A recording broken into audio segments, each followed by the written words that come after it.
epicenter of the coronavirus crisis in the U.S., Elmhurst Hospital is really the epicenter within the epicenter. You're about to hear from an emergency room doctor who sent a video and an interview to the New York Times that essentially said, I don't care if I get in trouble for talking to the media, because the world needs to know what we are dealing with in here.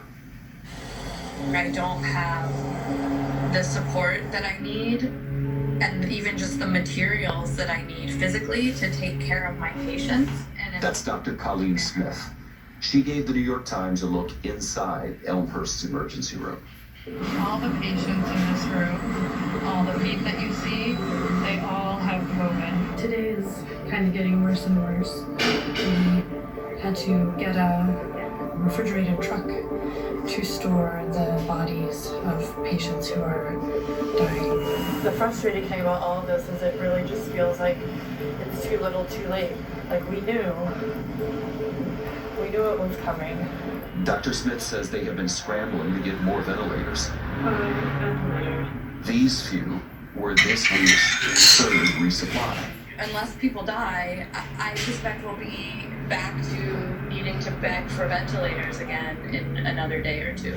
The head of New York's public hospital system claims that Elmhurst has never come even close to running out of ventilators. He says getting supplies and personnel to its hospitals is the system's #1 priority. FEMA says the federal government delivered 2,000 ventilators to New York yesterday, but the governor of New York says he needs thousands more. We need 30,000.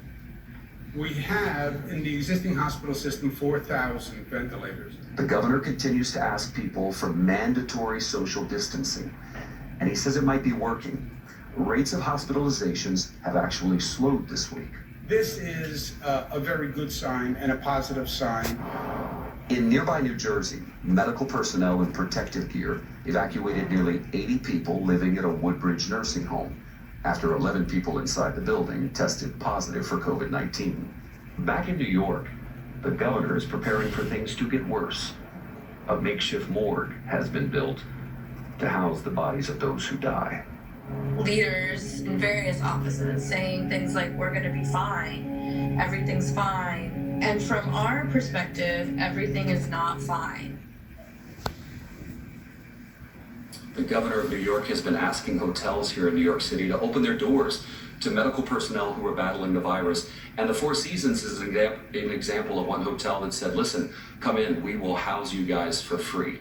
I want you to know that New York's governor says social distancing is working to the point where they're working on a plan to close streets in New York City and open them up to pedestrians so that people can get out, get some air, but maintain that social distance.